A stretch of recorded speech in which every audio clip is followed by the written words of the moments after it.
Here's the situation. My husband, 36, and I, 30, have 3 kids, toddler, young child, and preteen.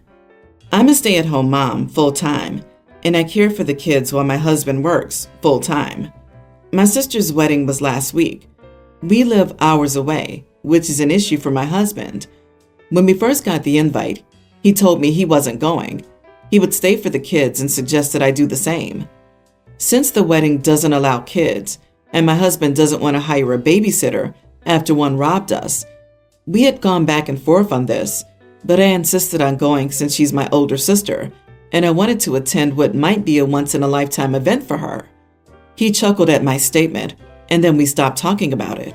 He brought it up as the wedding was approaching and told me to miss it and stay with the kids. I suggested that since no babysitters were allowed then, I could get my friend to stay with the kids, but he refused. So I ignored him, spoke to my friend who agreed to watch the kids, and booked a ticket to travel to my sister's town in time. My husband found out and went on about how he had to work and that the most logical solution was that I stay home with the kids and let him work. I told him that I already took care of the kids and they'll stay with my friend. Honestly, I grew impatient. On the day of my flight, I dropped the kids off at my friend's place and then headed to the airport. I found out he had canceled my plane ticket. I was upset but insisted on going, so I went home, got into my car, and drove 4 hours to get to the town. At 5 p.m., my husband called and was freaking out on me, asking where I was. I told him I made it to my sister's town, and he blew up saying I wasn't supposed to go, even saying he canceled my ticket to get me to stay. He demanded I return, but I said not until the wedding was over. He called me a horrible, neglectful mom, then had his mom scold me and accused me of abandoning my own kids. A huge argument ensued when I returned home, and my husband kept saying that I was horrible to leave the kids and to ignore him like that and do what I wanted eventually. He's giving me the silent treatment now, and I can no longer take it. I felt guilty and did not enjoy the wedding at all. Was I wrong for still going? Oh my God, I feel so sorry for you. But unfortunately, you're married to a tyrant. I have no words to explain how many ways your husband behaved wrong. Not the idiot, but please leave the idiot. He should be required to give you child support and alimony. You are not neglectful. Your kids were taken care of. I haven't seen this many red flags since the opening ceremony of the Beijing Olympics. He's so controlling. You lined up someone who could help him watch the kids, and missing your sister's wedding isn't something someone else should force you to do. His having his mother-in-law bully you too is so manipulative, and this is all pretty concerning. She should have very little to do with your relationship, and all of this feels like they have higher expectations of mothers than of fathers. This post was anxiety-inducing.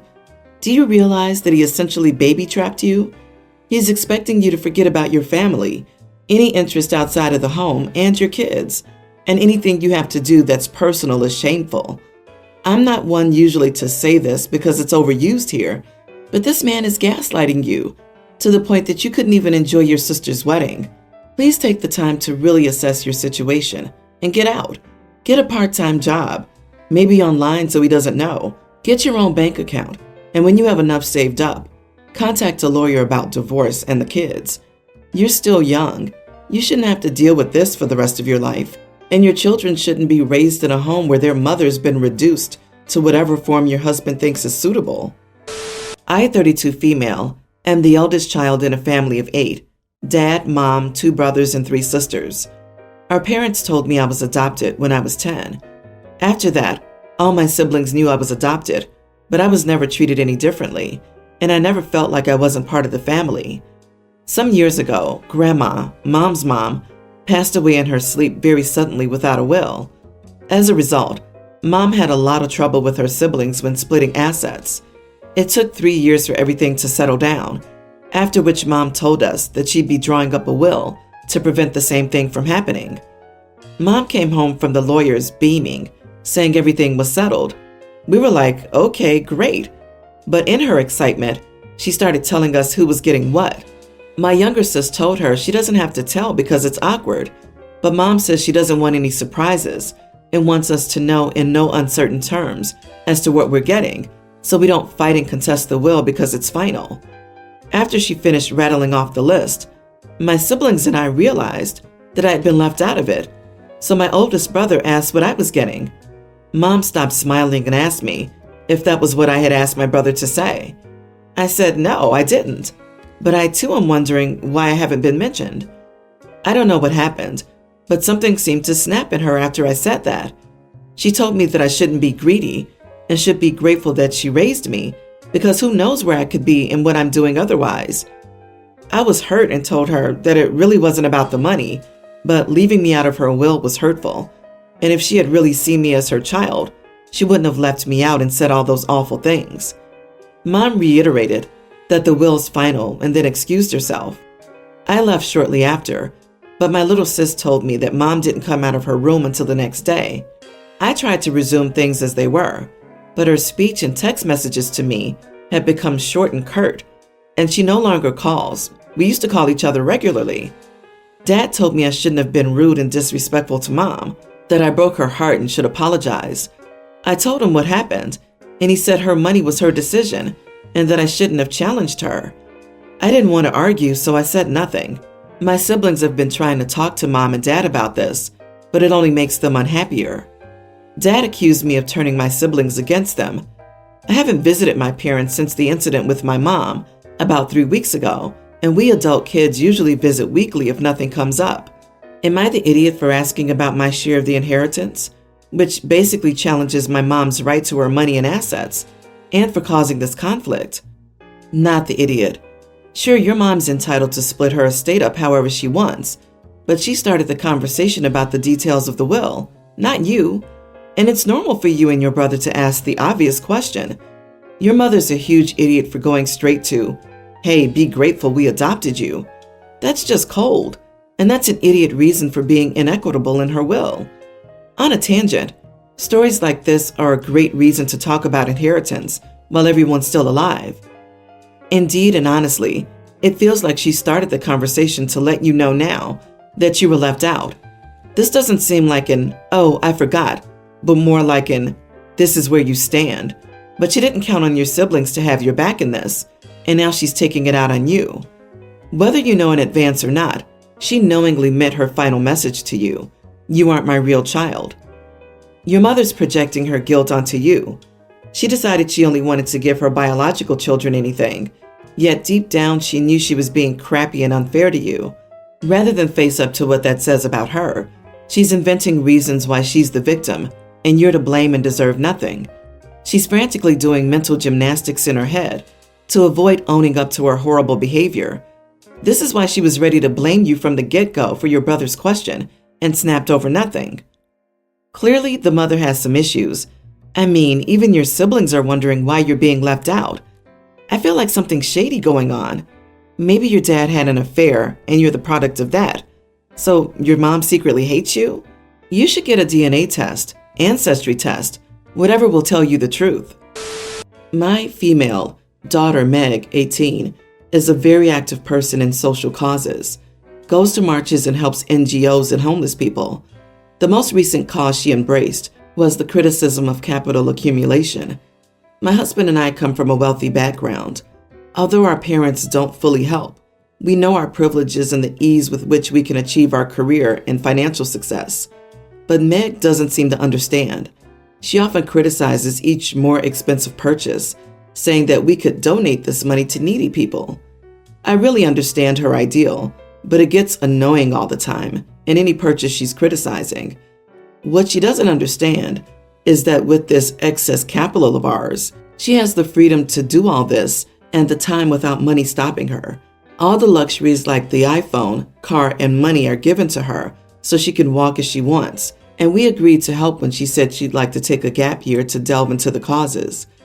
After 3 years without traveling because of the global issue, we decided to take an international trip.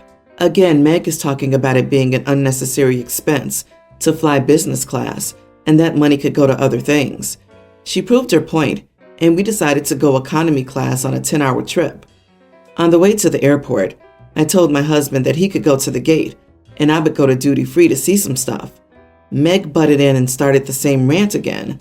I was already pretty annoyed about it, and despite warning her to stop, I saw that she'd be harping on this point the whole trip. At check-in, the attendant asked if we'd like to upgrade to executive, and when Meg threatened to start over, I accepted and asked for 2 seats. She was quiet, asking if we weren't going to do it for her, and I was very honest, saying that I wasn't willing to spend 10 hours listening to it, and I wanted to enjoy it too. She started to say we should all stay in economy, and I said no. She got annoyed about it. On the trip, she didn't even enjoy anything and stayed on her cell phone. On the way back, I offered to pay hers, and she refused. When we got home, she said that we knew that she was financially dependent on us, that we agreed to support her financially, and that we refused to upgrade her seat, even though she couldn't do it herself to prove our point, and that we were vindictive for being fed up with her pointing out only the truth. And if we don't like her way, let us know and don't punish her. She's giving us the cold shoulder so far, 5 days later. Am I the idiot? Not the idiot. An hilarious response. She's 18. She can get a job and donate as much of her money to good causes as she wants to. But she has no right to dictate how anyone else spends their money, even her parents. You could have doubled down on the point by donating the cost of her business upgrade to charity if you wanted to. Petty revenge would be to sit her down and say, "I'm sorry we wasted money on your trip. We will instead spend the money we would spend on bringing you with us next time on our chosen charities." She didn't deserve business class, and she did the self-fulfilling prophecy of wasting the vacation experience and making it true that her ticket would have been better spent donated to a charity. She's a spoiled hypocrite. Now she's just throwing a sanctimonious tantrum. She's a spoiled brat. You are the idiot for raising her this way, though.